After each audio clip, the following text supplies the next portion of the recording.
Hear the coughing back there? Yeah. Landlords, they're working on the back house. They've been working on it for a month straight. Every day, like every day they've been there. And the main guy, he likes to work with his hands, but man, does he hack up.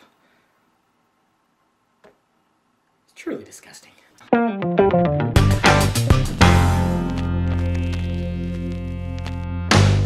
What's happening, film friends? Dave with the Film Junkie here, and I'm going to bring you some movie news you can find on your own. But I found it for you, and I'm going to... What does it say about a guy who screws up his opening line? Jesus. Let's try this again. What's happening, everybody? Dave with the Film Junkie here. I'm going to bring you some movie news you can find on your own, but I'm going to find it for you and tell you about it. I did it. I appreciate you guys clicking in as always, so let's talk some movies. First off, I want to say that Mr. Peter O'Toole, a legend, an acting legend, he died over the weekend. That's sad news. I mean, he died at the age of 81, so, I mean, I think he was battling something as well, so that's pretty sad. You know, he's been nominated many times. He's been in such movies like Lawrence of Arabia, My Favorite Year. He was even in Troy. I mean, lots and lots of movies, and he's definitely a legend, so sucks to hear that, but yeah, it just, fortunately that happens with old age. And then normally I start off with Batman versus Superman news, but there wasn't any. I mean, the only real news that I saw was pretty much that Michigan, they're going to be doing a lot of filming in Michigan, and it's going to be the most expensive movie that's ever been filmed in Michigan, which I guess is good, because didn't Detroit just file for bankruptcy? Leave it to Batman and Superman to save the day! Wait, that doesn't do anything, does it? So we'll move over to the Marvel side of things, and the Hulk. The fucking Hulk, man. What? Okay, so the first Avengers comes out, alright? And it was obviously, it won the hearts of everybody, okay? It seemed to win the hearts. It won the hearts of the public, comic book fans, as well as critics. I mean, it got great reviews from everybody. It just, overall, it was just a success. Joss Whedon pulled it out. I don't know how he did it, but he fucking did it. So, of course, that paved the way for the Phase 2 movies. We had Iron Man 3, we had Thor, The Dark City that just came out, and then we got, in 2014, we got Captain America, The Winter Soldier, but what about that big green guy? First, we had the Ang Lee, Eric Bana version, which was...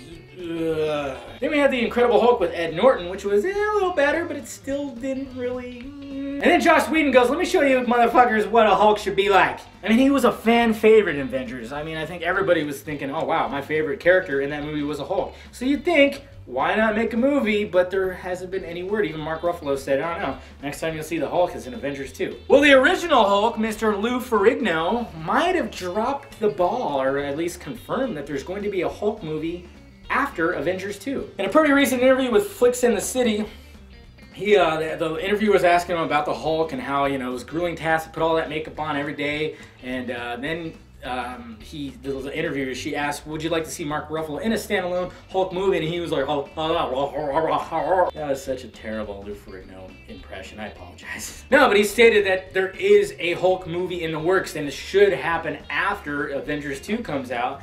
So I guess we'll see. And I mean, he's not like a super reliable source, but he's part of the world. He's been in each Hulk movie. He's always made a cameo, and I don't think he was in Avengers, but he did the voice. He recorded the voice for the Hulk. So every time you hear the Hulk say something, that was Lou Ferrigno. I don't think they had to really tweak his voice that much. Let me know what you guys think, though. Do you want to see a Hulk standalone movie? I do. I personally do, because I mean, he's an interesting character, and I think the last version, the Incredible Hulk, was actually pretty good. It was a lot better than the Ang Lee version, that's for sure. The Ang Lee version was just, I don't know. There's just something about it that just, oh wait, it just sucked. Sequels and prequels. In sequels and prequels, okay, well, Fast and Furious 7, I've been talking about this, and how, you know, I thought maybe it was dead in the water, then they were going to do rewrites to send off Paul Walker's character. Now it looks like they might try something a little different, and this was actually reported after I uploaded the show on Saturday. It seems that they're approaching his brother, Cody Walker, who looks very similar. There's a picture of them two right there. They look pretty similar, but what they're thinking, they're going to use him to stand in for some of the shots, but just not film at certain angles, and film from behind and film from far away. And if they happen to have to see a close-up, they're just going to CG Paul Walker's face on Cody's face. Now, a lot of you might cringe and be like, that's just disrespectful, that's bad, that's terrible. Not necessarily, because, well, I mean, this is a business. The movie business is a business. They've already spent $150 on this movie, and just to walk away from it would be, yeah, that'd be bad. So now, of course, approaching Cody might have been weird and everything, but, you know, they did the same thing with Brandon Lee in The Crow, because he died in the middle of filming, obviously. shooting a scene, and what they did was they used somebody who looked like him. I think it was a stunt double, shot from behind mainly in far shots, and then anytime there was a close-up of his face, they put Brandon Lee's face on the actor's face. So I mean, as long as the family and the cast are behind this, I'd say do it. And you know, like I said, this is a business. There's so many people that are working on this movie who are getting paid, and that would just kind of suck for them if they just said, "Oh, sorry, we're not doing this anymore. Good luck finding another job." Let me know what you guys think about this whole thing. I mean, I say do it. If everybody's behind it, do it. Then we move over to X-Men Days of Future Past and check out this cover right here. Woo! Wolverine's looking like an old man. I thought that guy didn't really age. I guess he does, kind of. But anyways, yes, that is a French magazine. I forgot what it was called. You have Wolverine, then you have the young version of Magneto and Professor X on both sides. Cool little thing, and he's wearing a different kind of outfit. I almost wonder, because there's actually a secret scene, or an alternate scene from the latest Wolverine movie where that chick gives him a suitcase, he opens it up, and it has the actual, from the comic book, Wolverine costume.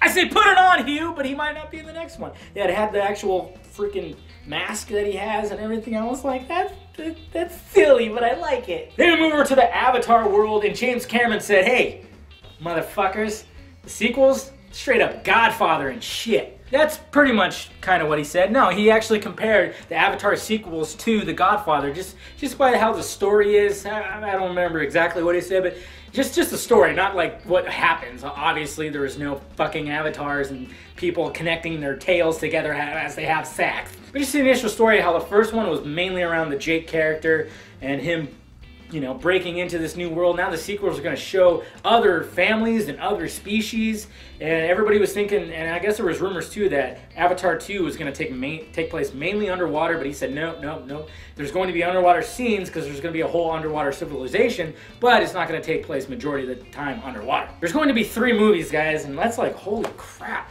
I mean, they created like a whole world. I mean, he's comparing Pandora to pretty much like a Star Wars universe, a Marvel universe, anything. Just they created a world, and we're gonna see it be told through 3 movies in the future. First one coming out in 2016. Jesus, Jim, are you gonna be alive when the last one comes out? Well, all right, guys, that's all the movie news I wanted to talk about today. Make sure you hit that like, thumbs up button if you like today's show, and subscribe to my channel if you have not already. Also, visit filmjunkie.com and keep it in your favorites, subscribe, put your email in so anytime I post, you'll see and you can read what I have to say about stuff, yay. Or of course, just follow me on social media, and I post all over the place there, because just call me the Spam and Salmon. Good lord. Well, alright guys, I'm David the Film Junkie, and I brought you some movie news you can find on your own, but I found it for you and told you about it. You are welcome. Alright guys, talk to you. Whoa, it's just summoning some of that casual Batman. What's going on there? Weird. Alright guys, talk to you later.